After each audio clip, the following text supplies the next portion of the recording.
אז ברוכים הבאים. אז כמו שהבטחתי, מה שאנחנו נעשה עכשיו, אנחנו ננסה קצת להכיר את המעגל של הוויכוח הלא נגמר. אנחנו קצת נסביר יותר על הדבר הזה, ובעצם למה אנחנו נתקעים במין מעגלים כאלה שלא ממש מובילים לאיזשהו משהו. אנחנו מדברים שוב ושוב על אותם הנושאים, ולא באמת מגיעים לאיזשהו פתרון. ואז בעצם האווירה מצד אחד נעשית לא נעימה, לא טובה, ומצד שני זה לא באמת מביא את הפתרון המיוחל. אז אנחנו סתם ככה, רק שנייה, אני אחבר כאן את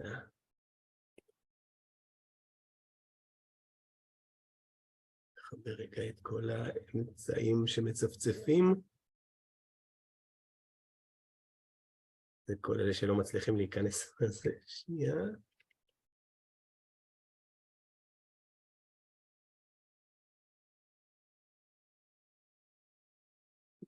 זה נסגור, זהו, עכשיו אני אתכם. טוב, אז מה שאנחנו ננסה לעשות זה בעצם להבין למה זה קורה לנו, ומה הנתיב לצאת מהדבר הזה. אז בעצם, מה שקורה לנו בעצם בוויכוחים האלה, בואו נתחיל מהשאלה למה הוויכוחים לא נגמרים. למה בעצם זה קורה? למה אנחנו מסתבכים בתוך הסבך הזה, כמו שיש לנו כאן בתמונה, ולא באמת מוצאים איזשהו נתיב לצאת ממנו.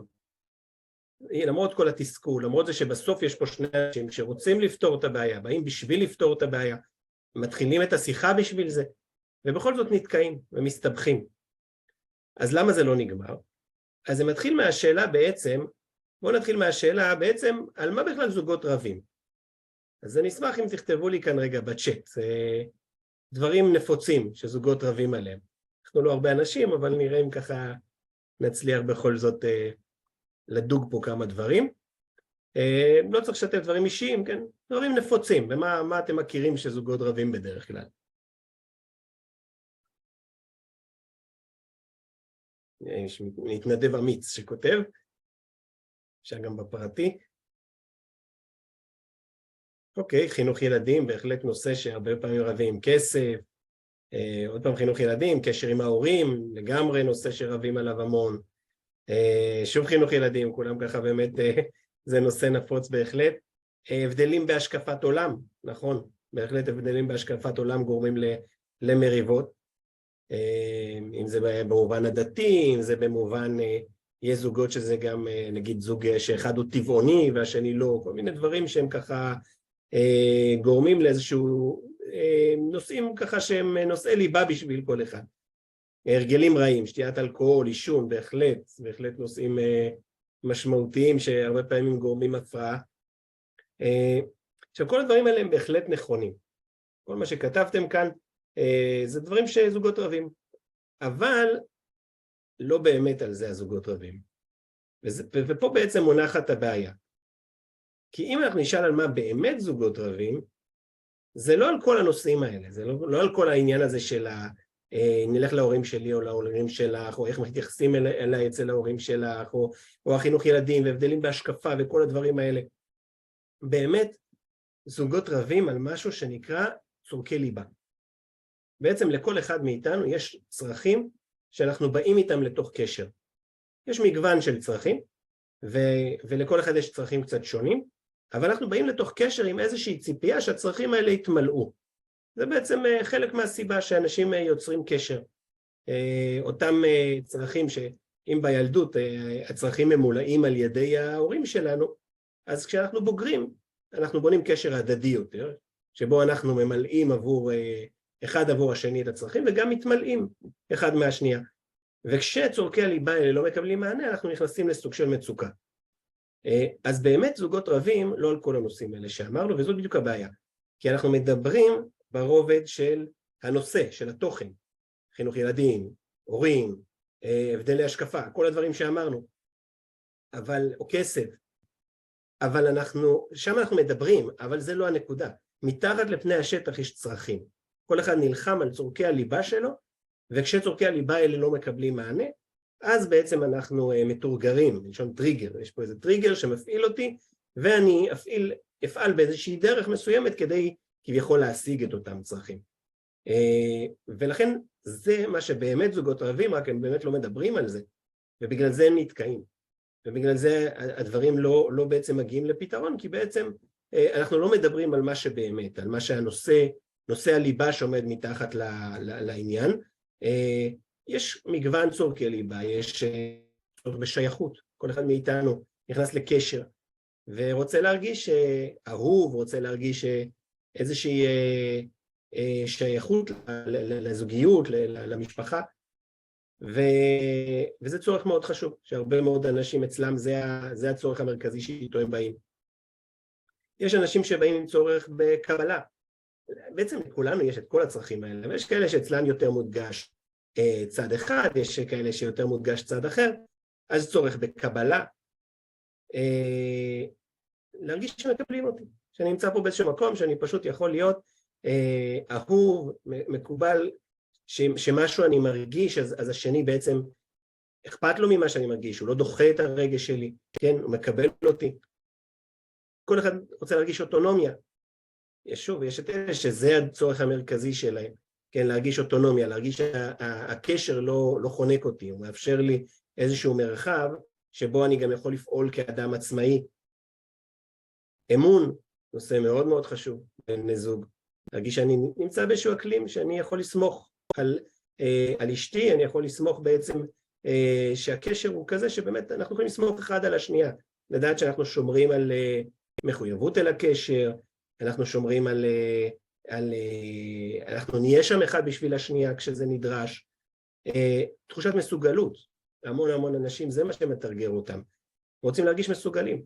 אדם מרגיש שהוא לא יודע מה לעשות כדי שהקשר ישתפר, כאילו הוא מרגיש מואשם שמשהו לא בסדר, והוא לא יודע מה לעשות, כן? אז הוא מרגיש חסר יכולת, הוא מרגיש כישלון, זה גם הרגשה מאוד קשה, כי להרגיש מסוגלות זה חלק מצורכי הליבה שלנו. כשאדם מרגיש שהוא לא מסוגל, אז הוא מרגיש חסר ערך, חסר אונים. הערכה עצמית, שהערכה עצמית הרבה פעמים מבוטאת בזה שמעריכים אותי. בתוך הקשר אני מרגיש שמעריכים אותי, ואז אני מעריך את עצמי. אז כל הצרכים האלה, ועוד צרכים נוספים, הם בעצם אלה שעומדים מתחת לקונפליקט. הם בעצם אלה שכשאחד הצרכים האלה מופרים, ואצל כל אחד יש דגש, יש תמהיל אחר של מה חשוב יותר ומה חשוב פחות, על איפה הדגש, אבל כשהצרכים האלה מופרים, שם אנחנו בעצם, יש שם איזשהו טריגר שמפעיל אותנו, ובדרך כלל אנחנו נפעל באיזושהי דרך כדי להשיג את הצרכים האלה, בהרבה מקרים באופן לא יעיל. כמו שאמרנו, אנחנו לא מדברים על הצרכים האלה, אנחנו מדברים על למה אמא שלך לא התייחסה אליי יפה, או למה בזבזת כסף, או למה איחרת, או כל מיני דברים כאלה, על זה אנחנו מדברים. אנחנו לא מדברים על הצורך שמאחורי, כאילו למה איחרת, רציתי להרגיש אהובה, רציתי להרגיש שאכפת לך ממני, שאם אתה מגיע מאוחר אז אתה מעדכן אותי, אתה אומר לי, אכפת לך, אתה רואה אותי. למה אמא שלך דיברה אליי ככה? בעצם רציתי להרגיש ביטחון, רציתי להרגיש שאת נותנת לי גב, שאת נמצאת שם בשבילי. כל דבר כזה הוא תמיד סביב הדברים האלה. אותו דבר כסף, כן? למה בזבז? שוב, צורך באיזשהו ביטחון, להרגיש ביטחון כלכלי, יציבות כלכלית, והקושי בעצם כשזה מופר. תמיד יש שם צורך מאחורי. הבעיה היא שאנחנו לא מדברים על הצורך, ואנחנו גם לא מגיבים אל הצורך של השני. אנחנו מגיבים אל התוכן, כן? אם אחד אומר לשני, למה איחרת? אז התגובה היא, כי גם את מאחרת, או כל מיני דברים כאלה, כן? או גם את מאחרת, או גם את מה עשית כזה סיפור, נו, אפשר לחשוב, איחרתי בחצי שעה, לא קרה כלום, או מה את לא רואה את כל הדברים הטובים שלי, רק את הדברים הרעים את רואה, כל מיני דברים שבעצם נורא תגובתיים, בעצם המשותף להם זה הודף את מה שהבן אדם אומר, נכון?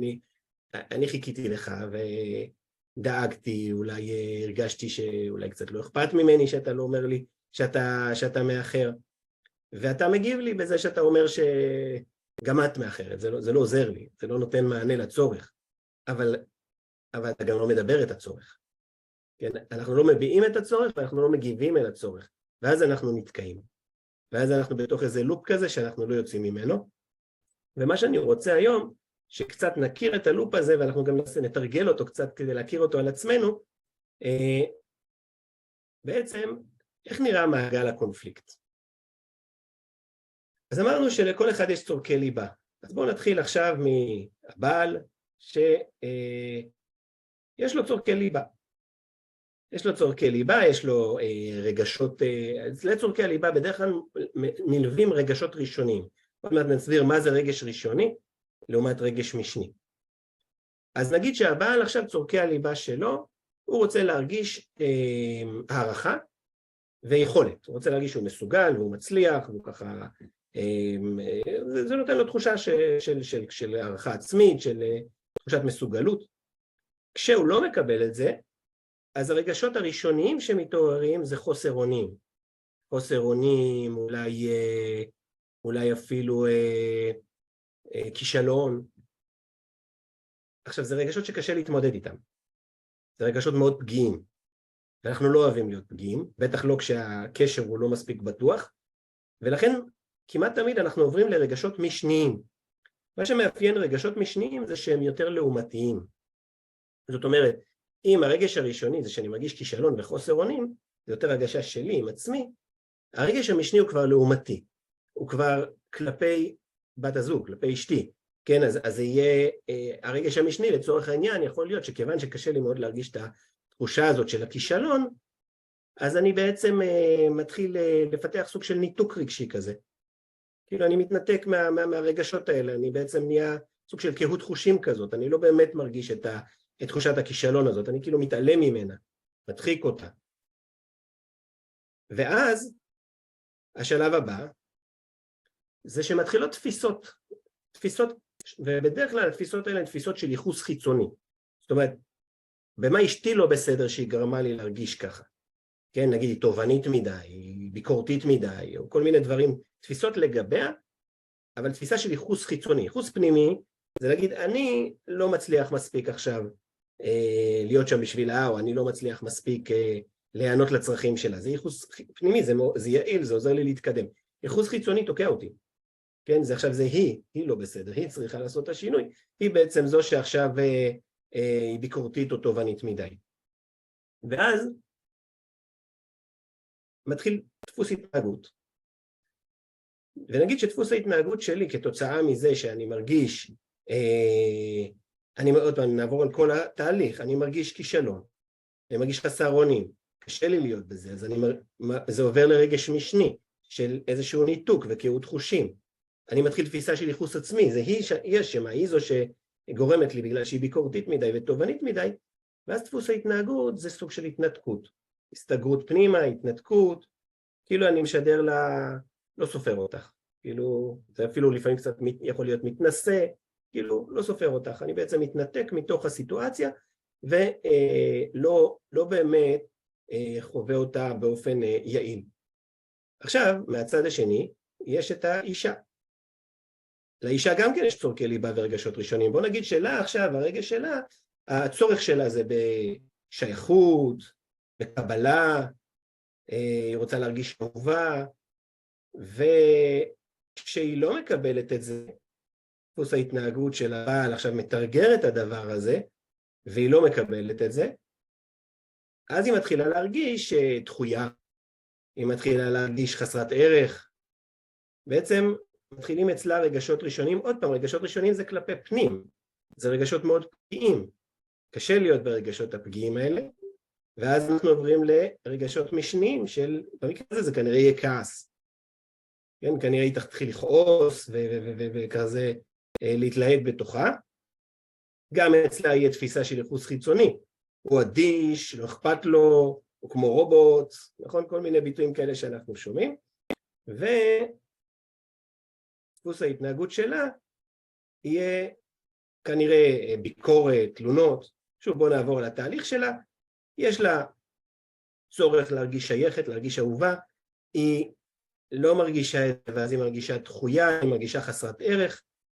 כיוון שקשה להיות בזה, היא עוברת לכעס, מאשימה אותו שהוא אדיש ולא אכפתי, ומתחילה לבקר, להתלונן, לתבוע יחס שהיא רוצה. דפוס ההתנהגות שלו, עכשיו, דפוס ההתנהגות שלה מתרגר אותו. עוד פעם, אמרנו שהצרכים שלו זה הערכה והצלחה, עכשיו הוא לא מרגיש שהוא מצליח, הוא לא מרגיש יכולת, הוא מרגיש שהוא לא בסדר, הוא כל הזמן מקבל ביקורת, וחוזר חלילה, ולכן הסימן הזה שנוצר לנו פה זה בעצם במתמטיקה זה אינסוף. נכון? פה אנחנו נקלעים באיזשהו תהליך אינסופי כזה, שאנחנו לא ממש מצליחים לצאת ממנו, כי אנחנו מתרגרים אחד את השנייה כל הזמן, וכיוון שאנחנו בתפיסה של ייחוס חיצוני, אף אחד לא באמת רואה את זה. כל אחד רואה איך השני מתרגר אותו. הוא לא רואה איך הוא מתרגר את השני. ואנחנו כל הזמן לוחצים אחד לשנייה על הכפתורים, שהם בדיוק לא הכפתורים שאנחנו רוצים, כי הבעל רוצה את האישה, נותנת לו תחושה עכשיו של הערכה, ושל כדי שהוא ירגיש יותר תחושת יכולת, אבל הוא כל הזמן לוחץ אצלה על הכפתור שמפעיל אצלה דווקא את הביקורת ואת התלונות. האישה רוצה להרגיש יותר אהובה ואת האכפתיות שלו ואת שהוא רואה אותה, אבל הדפוס שהיא מפעילה לוחץ אצלו על הכפתור שדווקא אצלו מפעיל יותר את ההתנתקות ואת ההסתגרות. עכשיו כל אחד רואה את השני, אף אחד לא רואה איך הוא מפעיל, איך הוא לוחץ על הכפתור, ולכן הם לכודים בתוך זה. כי כשהם מגיעים אליי לקליניקה, אז כל אחד מצפה שהשני ישתנה, כל אחד מצפה שהשני בעצם יבין כמה הוא לא בסדר בהתנהגות שלו. לפעמים אפילו אומרים את זה, באתי כדי שתלמד אותו איך מתנהגים לאישה, כל מיני ביטויים כאלה שבעצם כאילו זה הוא זה שלא בסדר, בוא תתקן אותו, או הפוך, או שהיא זו שלא בסדר ובוא תתקן אותה. אבל באמת, תמיד, ממש תמיד, חוץ ממקרים מאוד מאוד חריגים שמישהו לא יכול לנפש או משהו כזה, אבל תמיד האשמה היא, לכן גם המייל הזה שהזמין, חלק מכם הגיעו דרך המייל שעם הכותרת מצאתי את האשם בקונפליקט הזוגי, אז האשם זה לא הבעל או האישה, האשם זה המעגל הזה. זה בעצם הרעיון, ובואו עכשיו נעשה על זה חזרה מהירה עם הכיתוב. אז בעצם, שוב, אותו בעל הוא זקוק לתחושת הערכה, רוצה להרגיש תחושה של יכולת, וכשזה לא מתקבל הוא מרגיש חוסר אונים וכישלון, כי הוא מקבל כל הזמן מסר, אתה לא בסדר, יש ביקורת, והוא מרגיש חוסר אונים וכישלון. הרגש המשני, אמרנו זה לא קל להיות בתוך חוויה כזאת של רגשות נורא פגיעים בסופו של דבר, זה קשה להיות פגיע, בטח כשאני לא מרגיש מספיק בטוח, אז הרגשות המשניים זה אדישות, קהות חושים, הייחוס החיצוני זה תובענית מדי, ודפוס ההתנהגות שלו זה התנתקות, הסתגרות, מה שמתרגר את אשתו שצריכה תחושה של שייכות וקבלה, ועכשיו היא מרגישה דחויה וחסרת ערך, כי הוא מנותק ממנה, הוא לא באמת מתייחס למה שהיא אומרת.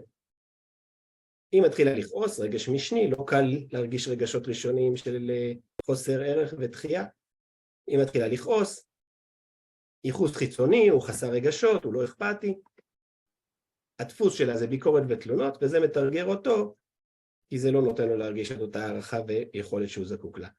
אז עד כאן המעגל שלנו. בסדר? זה המעגל לדוגמה. מה שאני רוצה לעשות היום, זה לנסות לעזור לכם לזהות את המעגל שלכם.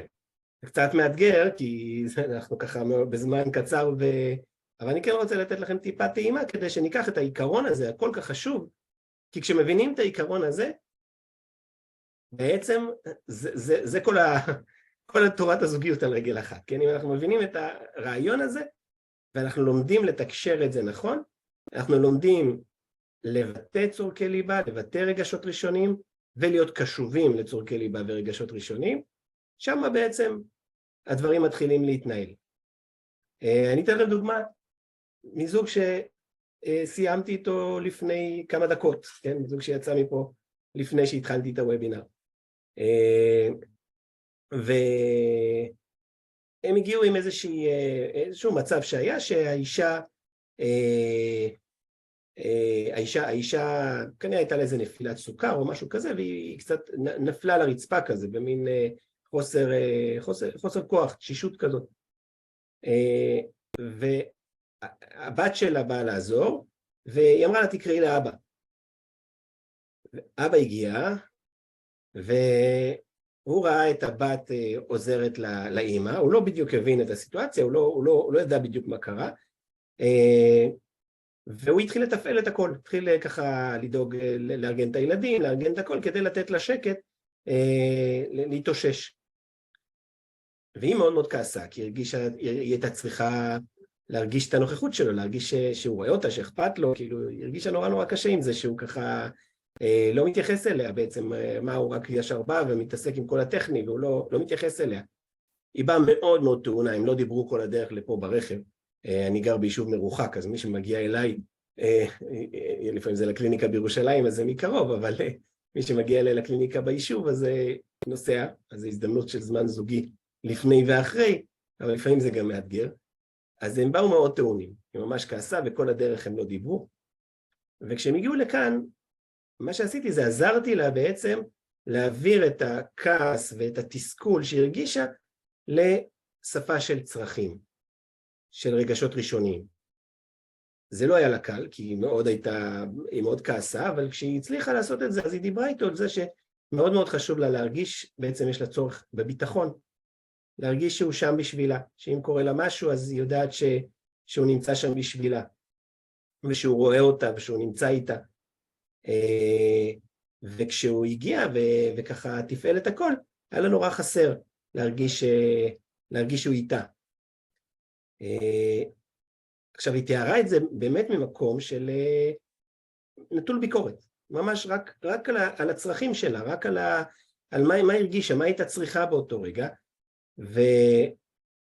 ופשוט, תחשבו, הם הגיעו ממצב שהם נסעו בערך 20 דקות בשתיקה מוחלטת, אבל ברגע שהתחילה לדבר ככה, הוא היה שם. פתאום הוא היה נורא אמפתי. הוא ממש כאב לו לשמוע שהיא שכבה על הרצפה וחיכתה. הוא הסביר אחר כך מה שבדרך כלל היה קורה, זה שהיה מתגונן, הוא ישר מסביר, מה את רוצה? אני באתי, ישר דאגתי לכל הדברים, וראיתי שהילדות איתך ואת בסדר, אבל היא לא ביקרה אותו, ושהיא לא ביקרה אותו, היא יכלה להקשיב מה היא הייתה צריכה, ולהגיד לה, וואו, איזה באסה שלא הבנתי שזה מה שאת צריכה, הייתי כל כך רוצה להיות שם בשבילך. וזה פשוט היה מדהים לראות איך ממקום של מתח מאוד מאוד גדול, וכעס מאוד גדול, הכל התרכך, הכל הפך להיות הרבה יותר רגוע, והרבה יותר אוהב, והם יכלו לדבר על מה כל אחד צריך בתוך הסיטואציה, ואיך אפשר היה לנהל את הסיטואציה הזאת בצורה יותר טובה. אבל ברגיל זה היה נכנס לתוך המעגל, זה היה נכנס לתוך הקונפליקט הזה, שהיא הייתה כועסת, ואז הייתה מבקרת אותו, ואז הוא היה מתגונן, והייתה מרגישה שהוא לא מתייחס, וזה היה נתקע. אז בואו ננסה ככה רגע להבין ביחד מה קורה לנו, כל אחד מאיתנו, בתוך הדבר הזה, בתוך המעגלים הפרטיים שלנו, כל אחד מאיתנו. אז מה שאני רוצה שתעשו רגע, זה מי שרוצה אפילו יכול ככה קצת לעצום עיניים כזה, לרגע לדמיין את הסיטואציה, ולדמיין את אחד הוויכוחים האחרונים שנקלעתם אליהם. ויכוח כזה שקצת נתן את התחושה הזאת של המעגליות האינסופית, שנתקעים ולא באמת מצליחים לצאת מתוך הלופ. אז בעצם, כנסו רגע, דמיינו את הסיטואציה, מה בדיוק קרה, איפה הייתם,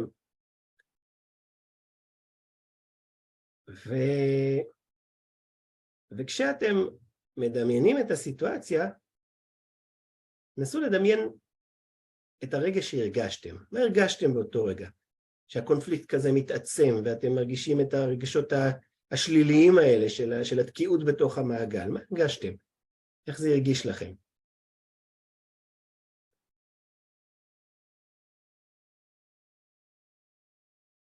מי שלא כל כך מצליח להגדיר רגש, אז אני יכול לתת כמה אופציות, כן? זה יכול להיות להרגיש דחוי או דחויה,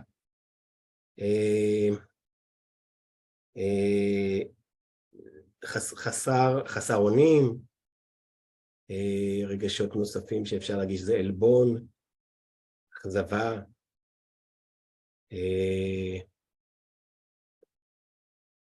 חוסר ערך, חוסר אונים. אז כל אחד... אתה לבד אולי? אוקיי, בדידות, בהחלט רגע שאפשר להרגיש בסיטואציות האלה. אז כל אחד שינסה רגע להגדיר לעצמו, לדייק את זה, את הרגש, אבל רגש ראשוני, לא משני. רגש ראשוני זה פנימי, משני זה תמיד כלפי השני, כעס זה כלפי השני, אדישות או ניתוק, זה מהשני. אני מדבר על מה אנחנו מרגישים. בדידות זה שלי, חוסר אונים זה שלי. הרגשות הפגיעים האלה, שלא תמיד נעים לנו להרגיש. עכשיו תנסו לקחת את הרגש הזה, ולהבין איזה צורך שלכם לא קיבל מענה.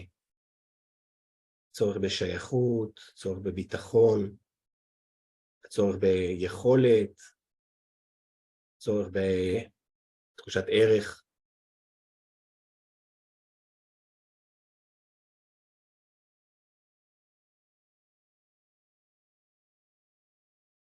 שאלו אותי לגבי מזולזל. כן, האם מזולזל זה שלי או... אני חושב שמזולזל, כן, זה בסוף זה שלי. כן, מזולזל זה תחושה של חוסר ערך מסוים. אז איזה צורך שלי לא קיבל מענה?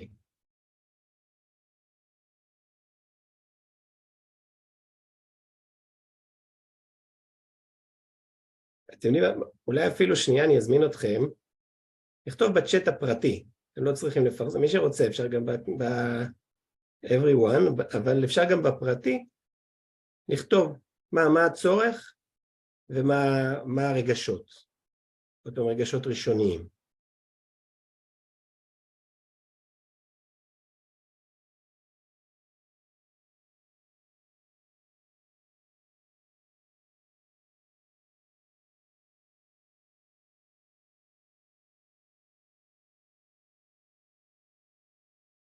אוקיי, צורך בהקשבה.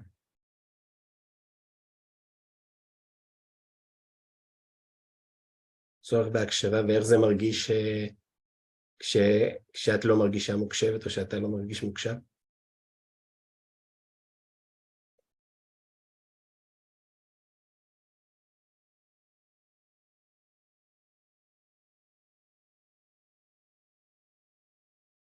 אוקיי, אז כשאני לא מרגיש מוקשב, כותבים לי ניתוק, אבל ניתוק זה כבר רגש משני, זה כבר תוצאה. אני מתנתק כי אני מרגיש שאני לא יכול.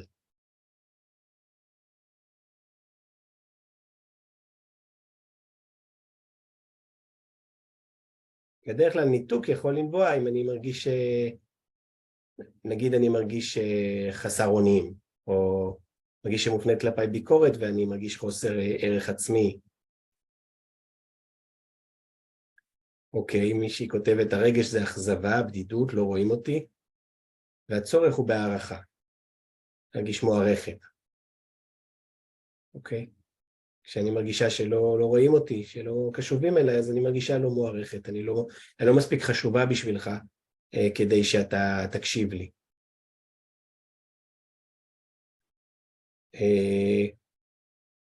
שואלים אותי אם יש צורך בנראות, אם יש דבר כזה. אני חושב שצורך בנראות שייך באמת לתחושה הזאת של הערך העצמי, של הקבלה, של השייכות גם, כן, הוא שייך לכמה צרכים. אוקיי, עכשיו הגדרנו את הצורך, הגדרנו את הרגשות, ובואו נחשוב איך הגבנו, איך אנחנו מגיבים. טוב, תחזרו לאותה סיטואציה, לאותו קונפליקט. איך הגבתם? מה הייתה התגובה? שוב מזמין אתכם לכתוב בפרטי.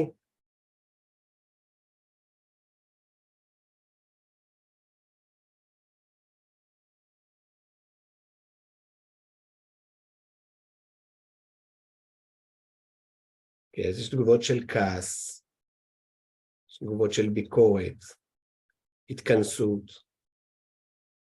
אוקיי. שאלו בהחלט התגובות שאנחנו ראינו קודם, נכון? בתוך המעגל הזה, כי כשאני מתכנס, אז לא בהכרח רואים את זה אני מסתכל רגע על זה שכתבת התכנסות, אז הוא צריך הקשבה. אז כשאני מתכנס, אז לא בהכרח רואים שאני צריך הקשבה. לא בהכרח מבינים שאני צריך הקשבה. בעצם רואים את ההתכנסות. או שאני כועסת ומתלוננת ומבקרת, אז לא בהכרח רואים שאני זקוקה לקבלה, לאהבה. אוקיי? אז איך הגבתם? ובואו נלך עכשיו לאיך הגיב השני. זאת אומרת, כשאני הגבתי ככה, איזה תגובה קיבלתי? הרי אני לא רואה אצל השני את כל התהליך הזה של הרגש ראשוני, רגש משני, ייחוס חיצוני, אני רואה את התגובה. אז איך השני הגיב אליי? ואני מזמין אתכם עכשיו לחשוב על התגובה של השני, אבל בתור, כאילו לחצתם על כפתור, והפעלתם תגובה. בסדר? אתם לא התכוונתם ללחוץ על הכפתור, הפוך, אתם רציתם את התגובה ההפוכה. אבל מה שאני רוצה שאנחנו נבין, אנחנו לוחצים על כפתור, אנחנו לא מתכוונים לזה. אנחנו לוחצים עליו, ואנחנו בעצם משיגים את התוצאה הלא רצויה מבחינתנו. אנחנו לא סתם עושים את זה, אנחנו עושים את זה כי אנחנו רוצים לבטא צורך. אבל בואו נחשוב רגע, מה הייתה התוצאה? מה הייתה התגובה של השני? האם באמת הוא היה קשוב יותר לצורך שלנו? האם באמת הוא יותר הבין את מה שאנחנו זקוקים לו? או שלהפך? אני מניח שבדרך כלל התשובה תהיה להפך.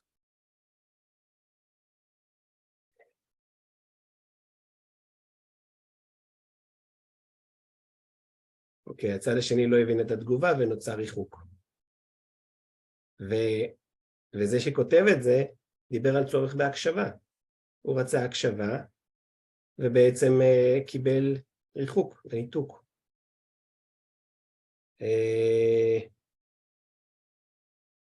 מישהי שכותבת שהיא כעסה, והתגובה שהיא קיבלה זה אותו דבר, כעס, התנתקות.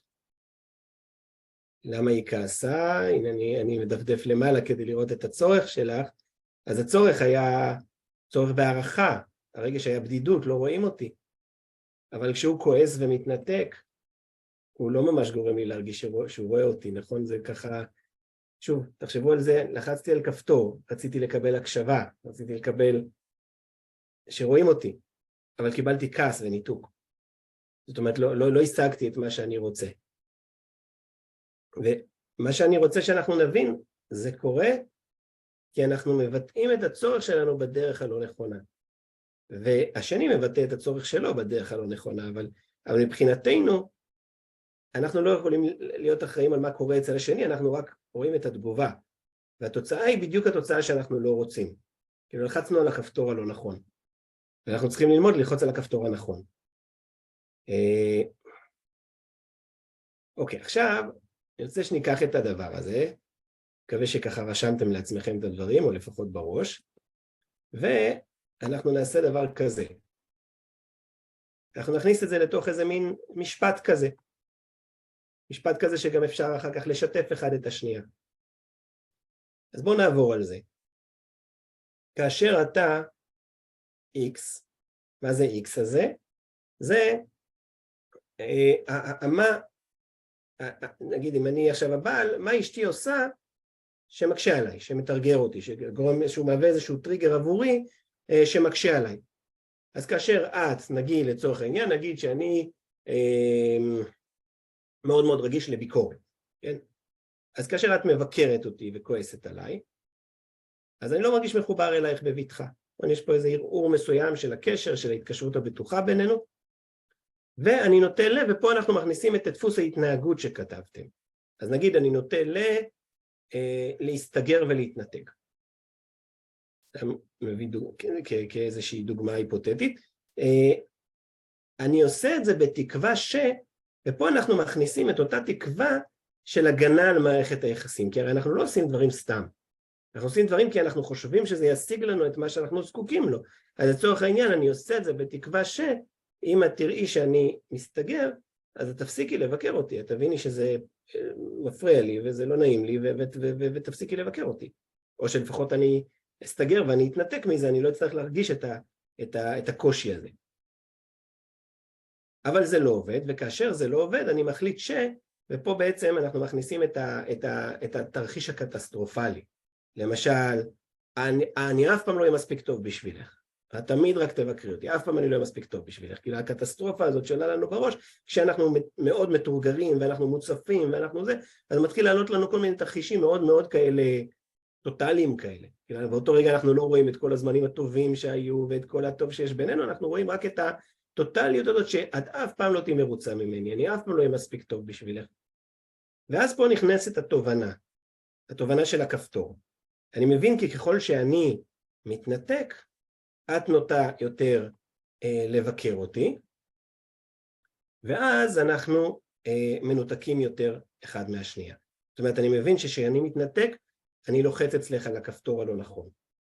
אני לוחץ על הכפתור שגורם לך לכעוס יותר ולבקר אותי יותר, זה בדיוק מה שאני לא צריך, וזה גורם לנו רק להיות יותר מנותקים. זאת אומרת, אותה תקווה שכתבנו בשורה השנייה, של ההגנה על מערכת היחסים. אני פועל כי אני רוצה להגן על מערכת היחסים, אני רוצה להרגיש פחות מבוקר, אני רוצה להרגיש יותר ככה את הקבלה, אז עכשיו אני ממש מקבל את ההפך מזה, וזה רק מסלים. עכשיו, אני מזמין אתכם רגע לכתוב את זה, אני גם אשלח לכם רגע בצ'אט, דף עם הדבר הזה. שנייה אחת. תקבלו את זה. מי שיש לו ככה מדפסת בהישג יד, מי שלא אפשר פשוט רק לעבור על זה.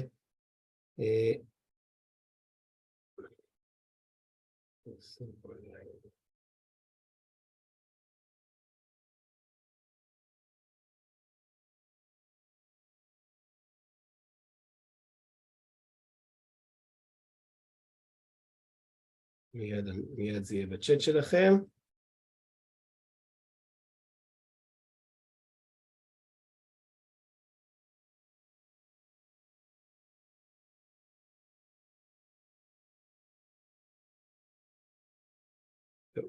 לא, זה לא מיד יהיה בצ'אט שלכם, יש לי פה איזה, לא מצליח להוציא את זה, לא משנה. אז בואו, תסתכלו על מה שנמצא על המסך. תרשמו לעצמכם. רגע, ממש מזמין אתכם, לפעמים כזה עושים את הדברים תוך כדי וזה, אז גם מי שעושה עכשיו תוך כדי, שוטף כלים, מקבל כביסה וזה, שבו רגע, תמלאו את זה, זה ייתן לכם את המבט, שבדרך כלל אנחנו לא רואים אותו. זאת אומרת, הזווית שאנחנו מפספסים בתוך הקונפליקט. ואני חושב שמי שיבין טוב את מה שכתוב כאן, יש לו ממש כיוון לאיך יוצאים מכאן, איך יוצאים מהקונפליקט הזה.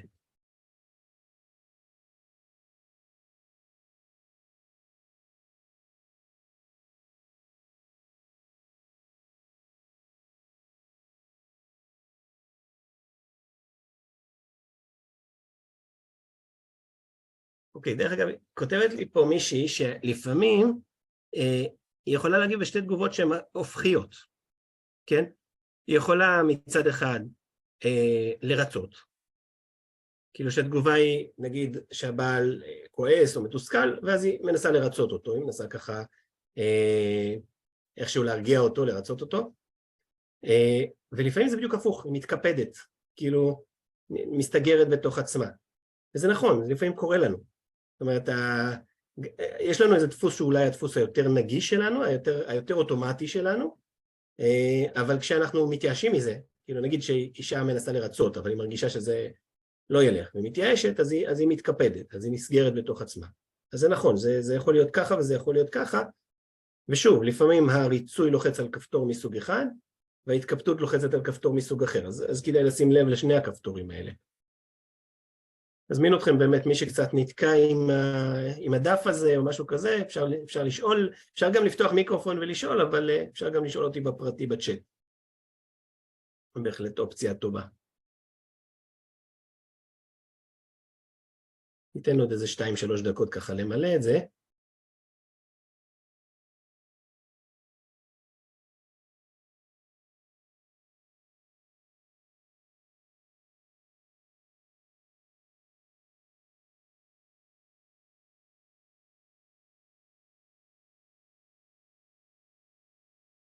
שוב, ממש מזמין גם את אלה שהם ככה על הכביסה עכשיו או משהו, אז רגע לעצור ולכתוב את זה, כי זה זה ממש נכס. מי שככה ייקח את זה וילך עם זה, זה נותן איזשהו מבט חדש על הקונפליקט.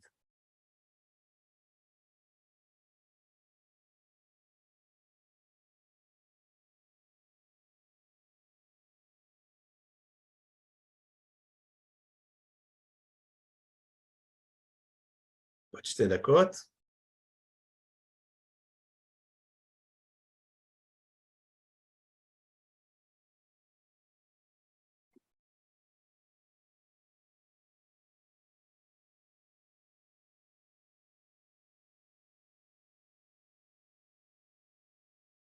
מי שכבר סיים, או סיימה, אז אני אשמח אם תכתבו לי בצ'אט איך התחושה, לא צריך לשתף עכשיו בכל מה שכתבתם כאן, אלא איך התחושה אחרי שכתבתם. כאילו לאן זה לוקח אתכם, ההתבוננות הזאת בעצם להבין מה קורה לכם בתוך הקונפליקט, איך אתם מגיבים, ומה זה מפעיל אצל השני. מה זה מעורר בלב המחשבה הזאת. זמנים, גם שוב, אפשר גם בכללי, אבל פרטי זה גם אופציה טובה.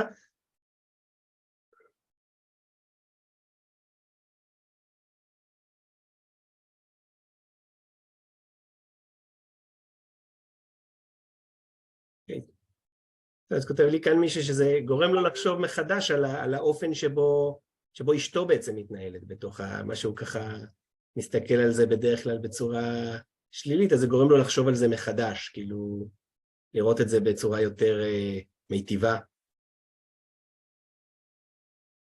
אוקיי, בוא נראה, יש כאן מישהו ששיתף מישהי ששיתפה בכל מה שהיא כתבה, אז בוא נראה. כאשר אתה מבוקר, כנראה הכוונה כאשר אתה מבקר אותי. אני לא מרגיש,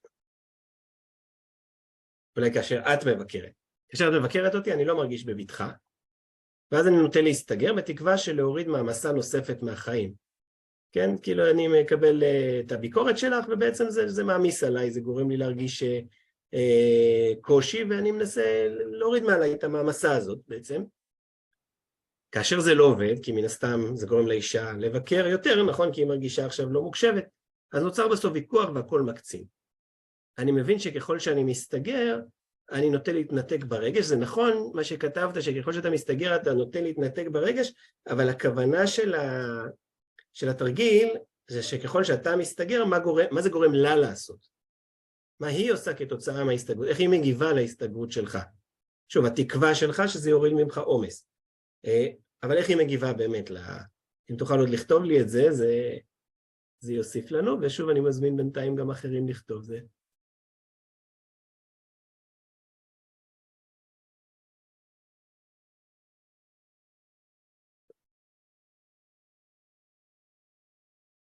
אוקיי, בינתיים, הוא לא כותב בינתיים, אז אני ככה יכול לנחש, שמה שקורה הרבה פעמים זה כשאני מתנתק, אז אשתי תרגיש הרבה יותר ככה כועסת ומתוסכלת, כי היא תרגיש שהצורך שלה לא מוקשב.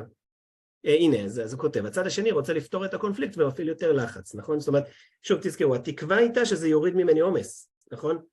הרי זה מה שרציתי, שזה יוריד ממני עומס. מה זה גרם בפועל? שהצד השני מפעיל יותר לחץ. בדיוק הפוך. נכון, אנחנו לוחצים על הכפתור, אבל משיגים את התגובה ההפוכה. אז אנחנו חייבים ללמוד בעצם איך ללחוץ על הכפתור הנכון. עוד מעט אני אגיד לכם איך תוכלו ללמוד את זה. אוקיי, בואו נראה. עוד מישהי כותבת, כאשר אתה לא עוזר לי בבוקר, ועסוק רק בלארגן את עצמך, אני לא מרגישה מחוברת אליך בבטחה, אני נוטה לכעוס ולהתנתק. אני עושה את זה בתקווה שתראה אותי, ותאריך את זה שאני מארגנת את הבנות לבד בבוקר, וכמה אליהם בלילה. זאת אומרת, דרך זה שאני כנראה כועסת ומתנתקת, אני רוצה לגרום לך, הנה, תראה, אני כועסת, זה לא בסדר, אתה לא רואה אותי, אתה לא שם לב, שאני בעצם, אני תורחת פה, ואני מארגנת את הבנות לבד, אני קמה אליהם לבד בלילה, כאשר זה לא עובד, כי כנראה הבעל לא באמת מזהה את הדבר הזה, אני מחליטה שזה בטח לעולם יישאר ככה, ושלא אכפת לך ממני, אף פעם, ושאני אקרוס כי אני לא יכולה לבד.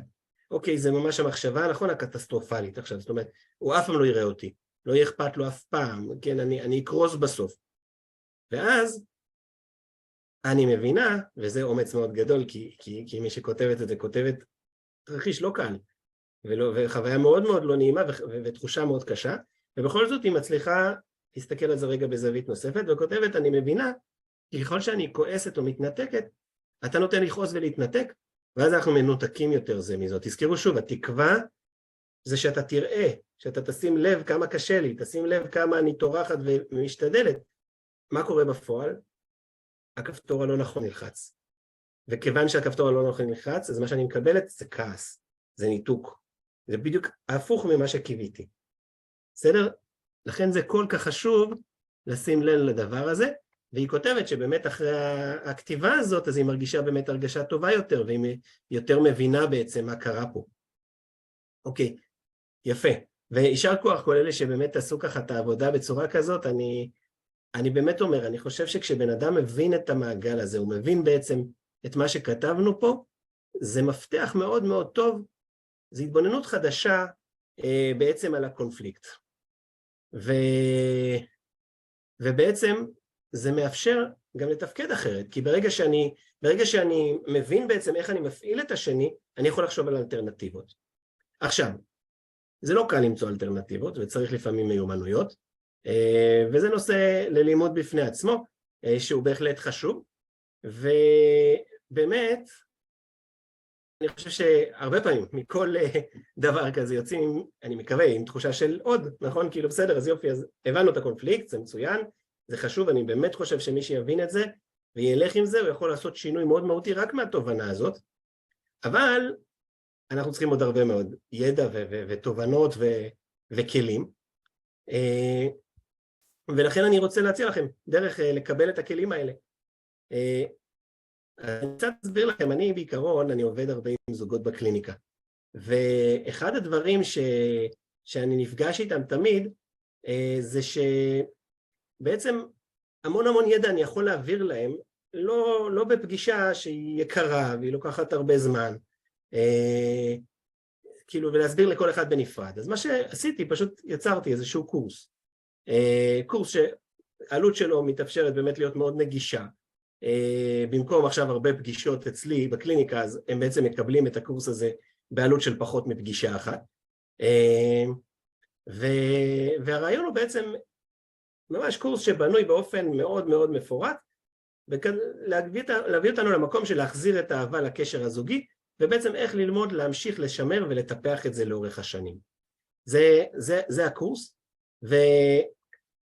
ובעצם כרגע זה 26 שיעורים, אני מעלה שם כל הזמן, רק היום הוספתי עוד שיעור, אז זה כבר 27, וזה עוד היד נטויה, אני מעלה שם עוד ועוד דברים, וכל מי שרשום לקורס הזה, אז השיעורים החדשים, בקורס הספציפי הזה, יש לי עוד קורסים, אבל בקורס הספציפי הזה, השיעורים החדשים פתוחים גם בשבילו, זה מחולק ל6 נושאים, עוד מעט אני אראה לכם את זה, וזה כולל תרגילים מונחים ליישום התכנים האלה, כמו שתרגילים קצת דומים למה שעשינו עכשיו, רק קצת, כיוון שזה קורס וזה קצת יותר בנחת, זה לא ככה איזה שעה אחת של הרצאה, אז הדברים הם יותר מפורטים וככה יותר מוסברים, ועם הרבה מאוד דפים כאלה שמארגנים את הדברים.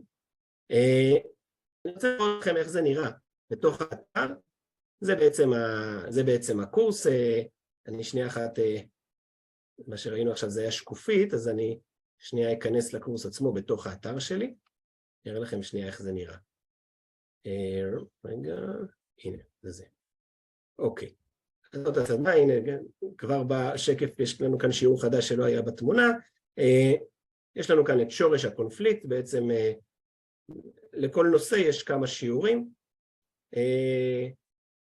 השיעור הזה של שורש הקונפליקט, יש בו חלקים מההרצאה שנתנו היום, ועוד הרבה מאוד פירוט על זה, והסברה, אם זה צורכי ליבה, אז ממש פירוט מאוד מעמיק על צורכי הליבה, ודף איך אני מזהה את צורכי הליבה שלי, איך אני מזהה את הקונפליקט המסוים שלנו, אחר כך איך אני מנהל שיחה על זה, זה מה שאמרנו, זאת אומרת, בסדר, אז אני מבין שיש פה מעגל שאני נכנס לתוכו, אבל איך אני מנהל שיחה, באופן יעיל, באופן שלא ייכנס לתוך המעגל, שילחץ על הכפתורים הנכונים ולא על הכפתורים הלא נכונים.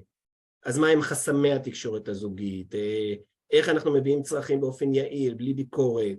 מה אני עושה במקום להתגונן ולהתווכח כשאני מקבל משהו? איך להקשיב באופן עמוק ונוכח? איך להפוך כל ויכוח לשיחה עניינית וחברית. גם כאן יש דפים של הנחיה, ושוב, כמו שאני אומר, הקורס הזה כל הזמן רק משתכלל. מודולה שלמה על נושא של פרשנויות, אנחנו המון מפרשים אחד את השנייה בצורה לא נכונה, והפרשנויות הלא נכונות האלה גורמות לקונפליקט להתעצם, זה עוד משהו שמעצים כל הזמן את הקונפליקט, ובעצם יש פה כמה זה, 10 שיעורים על נושא של פרשנות, ובעצם איך אנחנו יוצאים מהפרשנות הזאת, קצת על הבדלים בין תקשורת גברית לתקשורת נשית, נושא של ויסות כעסים, נורא חשוב, הרבה פעמים אנחנו מאוד רוצים להתנהג נכון, אבל אנחנו כועסים ומופעלים ומתורגרים ולא מצליחים, נושא של ויסות רגשות בכלל, באופן כללי, להכיר את הילד הפנימי שיש לכל אחד מאיתנו, איך הוא מנהל אותנו, איך אנחנו יכולים לעזור לו לבסט את הרגשות שלו, לנהל אותנו פחות, ומודולה האחרונה על נושא של משפחות המוצא. כי זה קורס מאוד מאוד מקיף, ומאוד מאוד מועיל. אני חושב שבאמת זוג שיקבל את זה, זה חוסך הרבה מפגשים אצל יועץ זוגי, זה גם הסיבה שעשיתי את הקורס הזה. רק רגע, רק נראה שאני בתוך המצגת. עכשיו הקורס הזה, הוא יעלה בהמשך הרבה, כי הוא הולך ככה ומשתכלל, ואני מוסיף עוד ועוד תרגילים, אז בהמשך הוא יעלה הרבה. כרגע הוא עוד עולה קצת. המחיר שלו כרגע, המחיר המקורי זה 450, אבל אני, בסדנה הזאת אני מציע אותו ב-350 שקל. זאת אומרת, זה באמת מחיר סמלי כרגע. ושוב, כאמור, כל מה שאני מוסיף אחר כך לקורס הספציפי, זה בעצם דברים שיהיו איתכם. זאת אומרת, כל מי ששם לקורס הזה, הוא יוכל לקבל את הדברים האלה, זה יהיה נגיש לו. אז למעשה, אתם רוכשים היום קורס ב-350 שקל, שבהמשך אני מעריך שיעלה כבר יותר קרוב אל 1,000, ועדיין יהיה לכם גישה אליו. אז זהו, אז מי שככה מעוניינת, אז אני אשלח לכם קישור לדף שאפשר דרכו להירשם. מי שרוצה, מעדיף דווקא לשמוע יותר פרטים קודם, או להתעניין או משהו כזה, אז מוזמן לשלוח לי וואטסאפ, או להגיב למייל שדרכו קיבלתם את הקישור, ולומר שאתם רוצים שנציג שלי יתקשר, בעצם ייתן לכם את הפרטים.